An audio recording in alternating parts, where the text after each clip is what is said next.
I've always been a bit of a night owl, so when I saw the ad for a night security position at Blackwood Books, I jumped at the chance. It wasn't just any bookstore. Blackwood was an institution in our town, a sprawling 3-story Victorian mansion converted into a labyrinth of bookshelves, reading nooks and dusty, forgotten corners. The pay was decent, better than the fast food gigs I'd been working, and the hours were perfect, 10 p.m. to 5 a.m. I figured it would be quiet, peaceful even. A chance to read, maybe catch up on some writing, and get paid for it. How hard could it be, guarding a bookstore? I applied online and got a call almost immediately from a woman named Miss Blackwood, inviting me for an interview that same afternoon. It seemed a bit rushed, but I needed the job. Blackwood Books was just a short drive away, nestled on the edge of town, where the streetlights started to get sparse.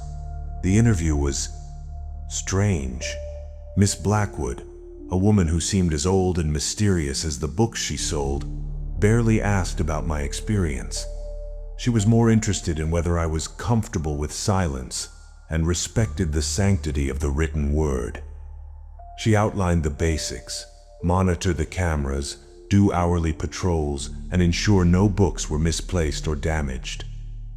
"The books are precious," she'd emphasized, her eyes glinting in the dim light of her office, each one a world unto itself.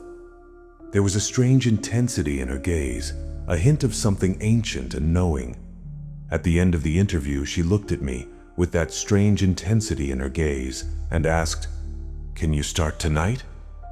That surprised me. Most places needed time for background checks, or at least some formal paperwork, but I wasn't in a position to argue. "Sure," I said, trying to sound confident. She smiled, a thin, almost unsettling expression. "Excellent. We've had some trouble keeping night staff. They find the quiet unsettling. I hope you'll be different." Her words sent a shiver down my spine. What did she mean by unsettling? Before I could ask, she handed me a key, an old, heavy thing that looked like it belonged to a castle gate, and told me to report at 10 p.m. sharp. I tried to convince myself it was just nerves as I drove home, but a sense of unease lingered. A feeling that I was stepping into something I didn't fully understand, a hidden world that existed just beyond the veil of everyday reality. When I arrived at Blackwood Books that night, the place was transformed. During the day, it was a charming, if slightly eccentric, bookstore. At night, it was a gothic behemoth, its shadows stretching long and distorted in the faint glow of the moon. The parking lot, usually filled with cars during business hours, was empty, making the building seem isolated and vulnerable, like a slumbering giant waiting to be awakened. Miss Blackwood met me at the heavy oak door, her face barely visible in the darkness. She led me through the silent, maze-like aisles, the scent of old paper and leather thick in the air. The security office was a small, windowless room tucked away on the 3rd floor, filled with monitors displaying grainy footage from cameras positioned throughout the store. "Check the cameras regularly," she reminded me, "and make your rounds. Ensure the books are undisturbed." She paused, her voice dropping to a near whisper. "And pay attention to the rare books section. They shift sometimes." "Shift?" I asked, a knot forming in my stomach. My voice echoed strangely in the silent room, swallowed by the towering bookshelves that seemed to lean in, listening. She waved a dismissive hand. "Old building, settling. You'll see." It was clear she wasn't going to elaborate. She handed me a folded piece of paper. "Some guidelines for your safety." With that, she left, leaving me alone in the suffocating silence of the bookstore. The click of the heavy door closing behind her echoed through the building like a death knell. I unfolded the paper, expecting a standard security protocol list. Instead, I found a set of bizarre rules, handwritten in elegant, almost archaic script. Rules for the night shift at Blackwood Books. Check the security cameras every 20 minutes. Do not focus on any single camera for more than a few seconds. If you hear whispering, Do not attempt to locate the source. The books sometimes converse. Avoid the rare book section between 2 a.m. and 2:30 a.m. The collection rearranges itself. If you see a book out of place, do not touch it. Report it via the intercom immediately. Do not read any book in the store after midnight. The stories can become immersive. If you feel a sudden drop in temperature, leave the area immediately. Some stories have a chill to them. Under no circumstances should you enter the basement. It's not part of your patrol. Do not fall asleep. The stories get restless when they think no one is watching. If the lights flicker 3 times in a row, lock yourself in the security office and do not come out until your shift ends. If you hear someone calling your name, do not respond. It is not Miss Blackwood. If you find a book with a black bookmark, do not open it. Return it to the reference section immediately. Between 1 a.m. and 1:15 a.m., avoid looking at any reflections, whether in mirrors or windows. If you see a shadow moving on its own, do not follow it. Shadows in Blackwood have a life of their own. Do not whistle or hum while on duty. Certain melodies attract unwanted attention.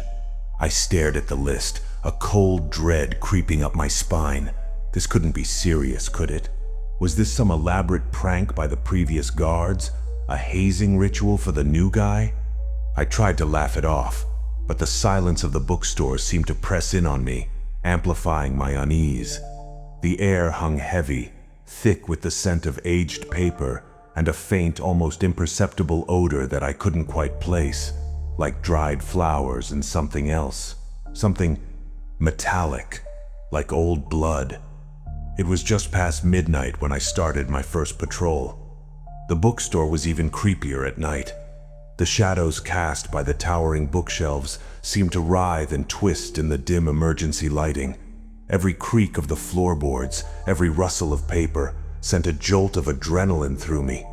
The silence wasn't just an absence of noise, it felt like a presence, a heavy, watchful entity. It was the silence of a predator waiting in ambush. As I walked through the aisles, I couldn't shake the feeling that I was being watched. Not by the cameras, but by the books themselves. It was ridiculous, of course, but the way the titles seemed to gleam in the darkness, the way the shadows played on the spines, made it feel like they were alive, sentient, their stories whispering secrets just beyond my comprehension. Each book seemed to possess its own aura, its own silent energy. I was passing the children's section when I heard it, a faint, whispering sound. It was like the rustling of pages, but more deliberate, more like hushed voices. Rule 2 flashed in my mind. If you hear whispering, do not attempt to locate the source. I quickened my pace, my heart pounding in my chest, my boots heavy on the old wooden floor. The whispering grew slightly louder, like a chorus of hushed voices, excited and expectant, like an audience waiting for a show to begin. Then, on my next round, I saw it. In the poetry section, a book was lying on the floor, its cover facing down. It was a small, leather-bound volume that definitely hadn't been there before. Rule 4. If you see a book out of place, do not touch it. I hesitated, my gaze fixed on the book. It seemed to pulse faintly, as if breathing, a faint red glow emanating from beneath its cover, like a malevolent eye peering out from the darkness. My hand trembled as I reached for the intercom, my voice cracking as I reported the misplaced book. The silence that followed was even more terrifying than the whispering. It was the silence of anticipation, of held breath, as if the entire bookstore was waiting to see what I would do next. I continued my patrol, my senses on high alert. Every shadow seemed to move, every creak of the floorboards sounded like footsteps. I kept glancing over my shoulder, half expecting to see the book slithering behind me, like some cursed object from a horror film, propelled by an unseen force. Around 1 a.m., as I was passing by the large ornate mirror near the entrance, I felt a sudden chill. The temperature seemed to drop several degrees, and my breath formed a small cloud in front of me. I remembered Rule 12. Between 1 a.m. and 1:15 a.m., avoid looking at any reflections. I quickly averted my gaze from the mirror's surface, but not before catching a fleeting glimpse of something in the reflection. It wasn't me. It was a shadowy figure, tall and gaunt, standing just behind me, its features obscured by darkness, but 2 points of crimson light burning where its eyes should have been. I spun around, but there was nothing there. Just the silent bookshelves and the deepening shadows, which seemed to sway and dance in my peripheral vision. Around 2 a.m., I found myself near the rare books section. The air grew noticeably colder, and the shadows seemed to deepen, almost vibrating with a hidden energy. The scent of old paper intensified, mixed with that strange metallic odor, which was now stronger, almost nauseating. It reminded me of visits to the hospital as a child, the sterile smell mixed with something more primal. Rule 3. Avoid the rare books section between 2 a.m. and 2:30 a.m. I should have turned bay. But curiosity, or perhaps a morbid fascination, drew me closer, like a moth to a flickering flame. As I peered into the dimly lit section, I saw them. The books were moving, not dramatically, but subtly, shifting on the shelves, rearranging themselves as if guided by unseen hands. It was like watching a slow, silent dance of ancient tomes. Some of the larger books seemed to lean towards each other, as if conspiring, while smaller ones skittered nervously along the shelves. I could hear the faint scraping of leather on wood, a dry, rasping sound that set my teeth on edge. I felt a chill crawl down my spine, and I backed away, my breath catching in my throat. It was like the whole room was breathing, a living entity waking up, stretching after a long slumber. I retreated to the security office, my heart pounding against my ribs. I checked the cameras, trying to focus on the mundane reality of the grainy images, but even on the screens, the books seemed to shift and move in the shadows. I felt a growing sense of isolation, of being trapped in a place where the normal laws of reality didn't apply. It was like being inside a living nightmare, a story that was writing itself around me. The next hour was a torment of rising tension. I continued my patrols, but now every shadow seemed to hide a threat. Every sound was a potential warning. I found another misplaced book, this one in the history section, a thick volume on ancient civilizations that lay open on the floor, its pages filled with disturbing illustrations that seemed to writhe and change as I watched. The images depicted strange rituals and sacrifices, figures with contorted limbs and hollow eyes, scenes that seemed to pulse with a dark, malevolent energy. I reported it via the intercom, my voice trembling slightly, and hurried away, not wanting to see what would happen if I stayed, afraid that the figures in the book might somehow step out of the pages and into the reality of the bookstore. Then, as I passed by the reference section, I saw it, a book with a black bookmark, just as described in Rule 11. It was a thick, heavy tome, bound in dark leather, with no title on its spine. The bookmark was a simple strip of black cloth, but it seemed to absorb the light around it, creating a small void of darkness, a miniature black hole nestled within the pages of the book. If you find a book with a black bookmark, do not open it. Return it to the reference section immediately. My hand hovered over the book, a strange compulsion urging me to pick it up, to open it and see what secrets it held. It was as if the book was calling to me, promising forbidden knowledge, whispering dark truths. But the rule was clear. With a deep breath, I carefully picked up the book, my fingers brushing against the cold, almost slimy leather. It felt heavier than it looked, and a faint humming seemed to emanate from within its pages, a vibration that resonated deep within my bones.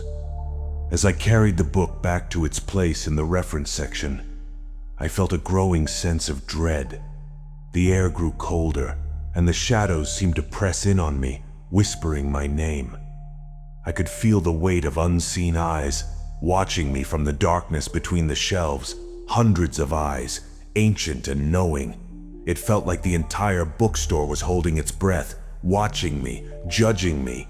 I practically threw the book onto its designated shelf and hurried away, not stopping until I was back in the relative safety of the security office. I checked the cameras again, my gaze darting from screen to screen, half expecting to see the black book floating through the aisles, pursuing me, its black bookmark slithering like a venomous snake. Then, around 4 a.m., I heard it. My name. A soft, almost melodic voice, seemingly coming from everywhere and nowhere at once. It whispered my name again, closer this time, and I felt a cold breath on my neck, like the icy exhalation of a corpse. Rule 10. If you hear someone calling your name, do not respond. It is not Miss Blackwood. I froze, my blood turning to ice. I wanted to run, to scream, but I was paralyzed by fear. The voice whispered my name again, and this time it sounded hungry, laced with a hint of something ancient and malevolent. It was a voice that seemed to come from the depths of time itself, from the very pages of the books that surrounded me, a voice that promised oblivion and the terrifying ecstasy of being consumed by something far greater and far more terrible than myself. I stumbled back to the security office, my legs heavy, my breath coming in ragged gasps. I slammed the door shut and locked it, my hands shaking uncontrollably. I checked the clock. 4:15 a.m., only 45 minutes left. But it felt like an eternity in the belly of the beast. The lights flickered, once, twice, 3 times.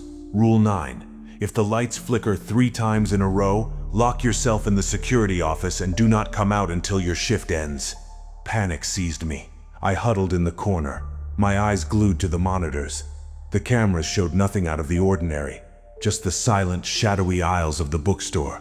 But I could feel it, a presence, something cold and ancient, pressing against the door. I could hear the whispering again, louder now, and the faint, rhythmic thud of books being moved. A sound like a heartbeat, slow and deliberate. It was the heartbeat of the bookstore itself, a malevolent entity that had awakened. The longest 45 minutes of my life crawled by. Every creak, every groan of the old building sent a fresh wave of terror through me. I kept my eyes fixed on the clock, willing the time to pass faster. The whispering grew louder, morphing into a chorus of voices, chanting my name in a language I didn't understand, but somehow felt deep within my bones. The thudding of the books grew more insistent, like something large and heavy pacing just outside the door, testing the strength of the old wood. I could hear the doorknob rattling softly, as if someone or something was testing it, trying to get in. Claws scraped against the wood, a sound that sent shivers down my spine. Then, a new sound joined the cacophony, a slow, rhythmic dripping like water falling on stone. It seemed to be coming from the ceiling above me. I looked up and saw a dark stain spreading across the ceiling tiles, a viscous liquid seeping through, dripping down onto the floor. It was the same color as the ink used in the rulebook, a deep, unsettling black. The dripping grew faster, and the stain spread wider, forming letters, words, a message scrawled in that same inky fluid. "We see you." Terror, raw and primal, surged through me. I scrambled back, my eyes glued to the ceiling, watching as the message expanded, covering the entire surface. "We see you. We know you. You cannot escape." The chanting grew louder, the thudding more violent, the dripping a steady torrent now, pooling on the floor around me. The room felt like it was shrinking, the walls closing in, the bookshelves outside the door seeming to press against the thin wood, eager to burst through. Finally, at 5 a.m., the first rays of dawn began to filter through the high windows of the bookstore. The oppressive atmosphere seemed to lift slightly, and the whispering faded away. The chanting voices silenced. The rhythmic thudding stopped. The dripping ceased. The inky message on the ceiling began to fade, the letters dissolving back into formless stains.